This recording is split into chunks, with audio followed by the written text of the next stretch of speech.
బాలిక నువ్వు వచ్చిన కారణం ఏంటి? పిల్లలు లేరని మీ చెంతకు వచ్చాము. మీరేం చెప్తే పాటిస్తాము.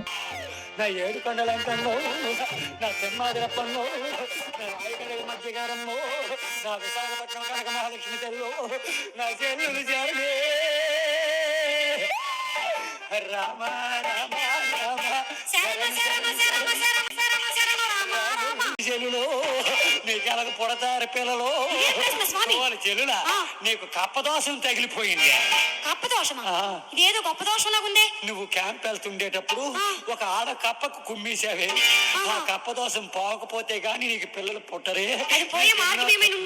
ఏమి చెయ్యకు, పెద్ద కష్టపడిపో అక్కర్లేదు, పెద్ద ఖర్చు అక్కర్లేదు. అప్పచెల్లులా తక్కువ ఖర్చుతోటే కప్పదోషం పోద్ది. అదేదో చెప్పు స్వామి. ఒక పావు కేజీ గోధుమ పిండితే ₹1 బెల్లం అందులో నెయ్యి, అట్టల రేఖ మీద పలాసు పొయ్యి, అది తిన్నగా గడ్డ దగ్గర తీసుకెళ్ళి అక్కడ పసుపు ముద్దతో ఇంత కప్ప బొమ్మను చేసి దానికి కుంకుమ బొట్లు పెట్టి అక్షంతాలతో పూజించి అట్టల రేఖ మీద పలాస పోస్తావు కదా, అది అరిటాకు మీద నైవేద్యంగా పెట్టి 2 చేతులు జోడించి నేను చెప్పినటువంటి కప్ప మంత్రాన్ని భక్తితో చెప్పు.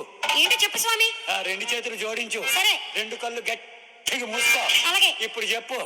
కప్పమ్మ కప్పమ్మ కప్పమ్మ